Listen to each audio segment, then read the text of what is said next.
Уважаемые главы государств, дамы и господа, дорогие друзья, рад всех вас приветствовать на заседании в формате Outreach BRICS+. Такой расширенный формат хорошо себя зарекомендовал и дает возможность для прямого и открытого диалога членов объединения с нашими друзьями и партнерами.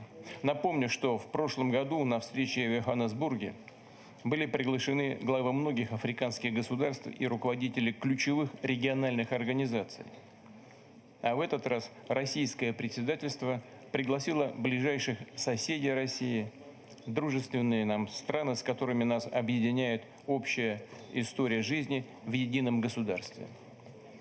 Здесь присутствуют также руководители государств, проявляющих заинтересованность в налаживании более тесного партнерства с БРИКС и даже рассматривающих в перспективе возможность членства в объединении, и стран, возглавляющих в настоящее время ведущие многосторонние структуры. То есть у нас за общим столом представлены государства Европы, Азии, Африки и Латинской Америки. Согласно предлагаемой повестке, мы рассмотрим наиболее волнующие мировое сообщество вопросы. Это и устойчивое развитие, искоренение бедности, адаптация к изменению климата, обмен технологиями и знаниями, и борьба с терроризмом, трансграничной преступностью. Естественно, особое внимание уделим вопросам мирного урегулирования конфликтов. В том числе, разумеется, серьезно поговорим об обострившейся ситуации на Ближнем Востоке. Членам БРИКС крайне важно обсудить все эти темы с единомышленниками из стран глобального Юга и Востока. Все наши государства разделяют схожие устремления, ценности, видение нового демократического миропорядка, отражающего все культурно-цивилизационное многообразие. И убеждены, что в основе такого миропорядка должны лежать универсальные принципы уважения законных интересов и суверенного выбора стран и народов, соблюдение международного права и настрой на взаимовыгодное, честное сотрудничество. Переход к более справедливому мироустройству идет непросто. Его становление тормозят силы, привыкшие мыслить и действовать в логике доминирования над всем и вся. За ширмой навязываемого миру порядка, основанного на правилах, стоят попытки сдержать растущих конкурентов, независимое, неподконтрольное развитие стран Африки, Азии, Латинской Америки. В ход идут незаконные односторонние санкции, откровенный протекционизм, манипуляции валютными и фондовыми рынками, вмешательство во внутренние дела под лозунгом заботы о демократии и правах человека, борьбы с изменением климата. И это тоже используется. Такие, прямо скажем, нездоровые методы и подходы ведут как к возникновению новых конфликтов, так и к обострению старых противоречий. Тем самым подрывается региональная и глобальная стратегическая стабильность, нарушаются принципы равной и неделимой безопасности, поощряются межгосударственные и междоусобные распри. Один из примеров этого – это Украина, которую используют для создания критических угроз безопасности России, игнорируя при этом наши жизненные интересы, справедливые озабоченности ущемления прав русскоязычных людей. А сейчас и вообще не скрывают цель нанести нашей стране стратегическое поражение. Прямо скажу, что это иллюзорные расчеты, которые могут делать только те, кто не знает историю России, не принимает во внимание ковавшиеся веками единство, силу духа и сплоченность ее народа. Но, как условились, среди главных тем нашей дискуссии будет обстановка на Ближнем Востоке. Она также вызывает беспокойство. И здесь как раз имеет место то, о чем говорил, это обострение застарелого конфликта, который не удается потушить десятилетиями. Очередной виток палестино-израильского противостояния стал, пожалуй, одним из самых кровопролитных в длинной череде столкновений. В результате боев в секторе Газа уже погибло более 40 тысяч человек, большинство из которых мирные жители. Но при этом, и я хочу это подчеркнуть, мы всегда выступали и выступаем против любых террористических проявлений. Начавшиеся год назад в Газе боевые действия сейчас распространились и на Ливан. Оказались затронутыми и другие страны региона. Резко вырос градус конфронтации между Израилем и Ираном. Все это напоминает цепную реакцию и ставит весь Ближний Восток на грань полномасштабной войны. Стремительно деградирует и гуманитарная ситуация. Число беженцев и внутренне перемещенных лиц превысило уже 1,5 миллиона человек. Колоссальный ущерб нанесен инфраструктуре и жилым домам, школам, больницам, социальным объектам. И разрушения продолжаются. У России, конечно, есть очень много вопросов, очень важных, острых, которые мы должны решать для себя. И мы делаем это, и будем делать. Но в то же время мы всегда стремились внести свой весомый вклад в стабилизацию на Ближнем Востоке. Поэтому с самого начала эскалации вместе с членами БРИКС и другими партнерами активно включились в усилия по урегулированию. Как вы помните, был даже проведен экстренный видеосаммит нашего объединения в ноябре 2023 года. Неотложной задачей, безусловно, является запуск комплексного политического процесса для решения ближневосточной проблемы во всей ее полноте.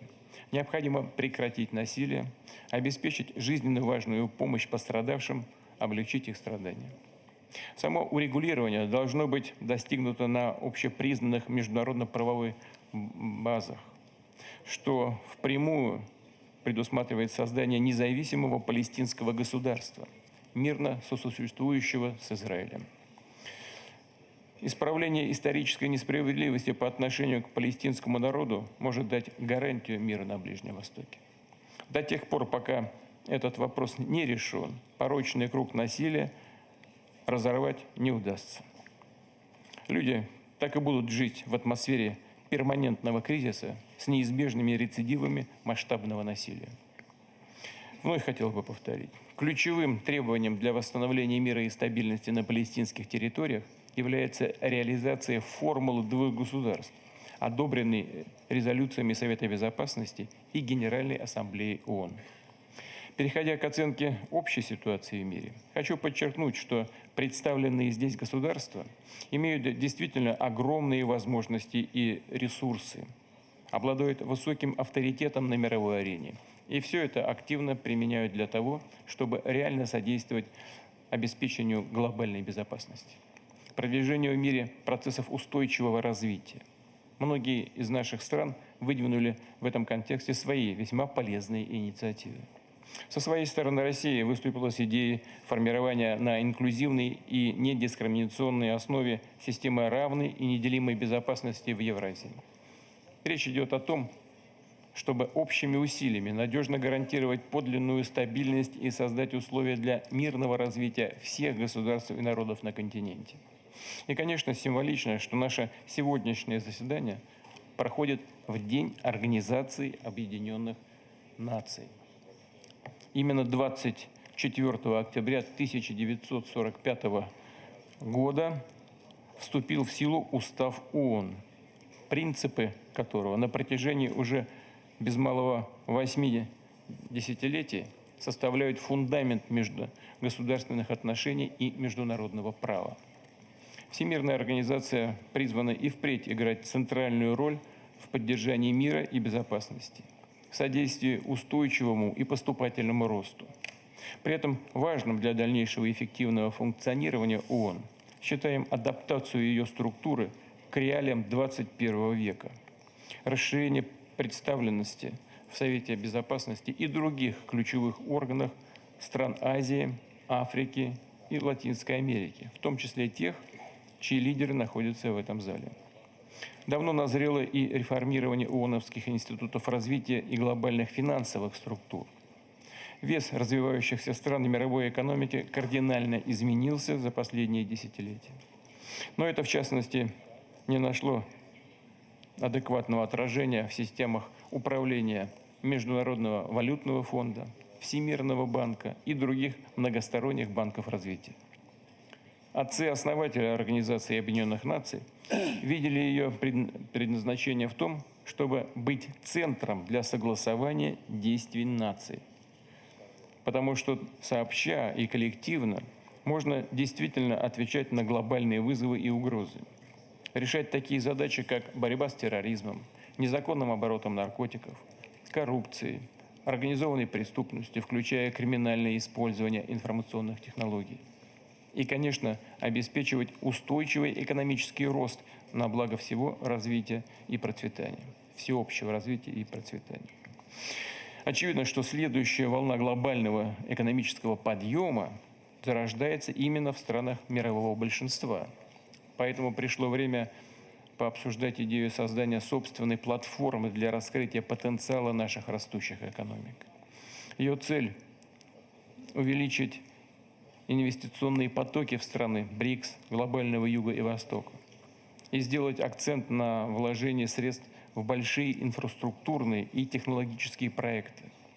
Важно выстраивать альтернативные, надежные и свободные от любого диктата многосторонние финансовые механизмы, производственно-логистические цепочки, наладить обмен технологиями и передовыми знаниями, развивать и повышать пропускную способность новых международных транспортных коридоров.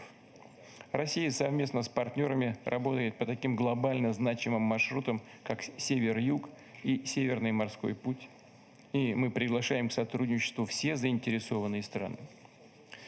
Как мы хорошо знаем, особое место в тематике устойчивого развития занимает климат. Логично, что международная климатическая повестка должна быть направлена на выработку практических решений проблемы глобального потепления.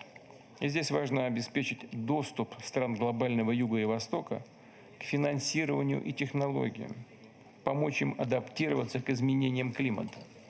Подчеркну, Россия стремится самым активным образом участвовать в общемировом климатическом процессе.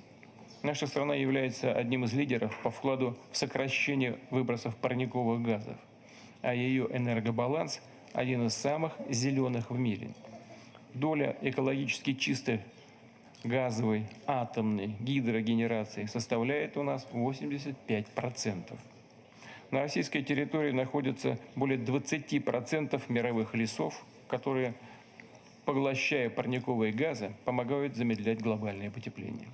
Россия также вносит серьезный вклад в обеспечение мировой продовольственной и энергетической безопасности. Только за последний год направили на экспорт свыше 100 миллионов тонн сельскохозяйственной продукции. Вышли в лидеры по поставкам зерновых. Удерживаем ведущие позиции на рынке энергоносителей. В рамках БРИКС мы инициировали создание зерновой биржи. Рассчитываем, что такой механизм будет способствовать установлению прозрачного и невосприимчивого к внешним рискам режима торговли агропродукции как между участниками объединения, так и с другими нашими партнерами. Подытоживая, хочу еще раз отметить, что Россия, как и все государства БРИКС, открыта к совместной работе со странами глобального Юга и Востока по продвижению инклюзивного и устойчивого развития в целях построения лучшего мира. Мира, в котором будут учитываться мнения и интересы каждого народа, уважаться их право на суверенное развитие, их самобытность, признаваться абсолютная ценность всех без исключения культур, традиций и религий. Рассчитываю, что сегодняшняя дискуссия будет носить конструктивный и обстоятельный характер, внесет вклад в решение актуальных вопросов региональной и глобальной повестки.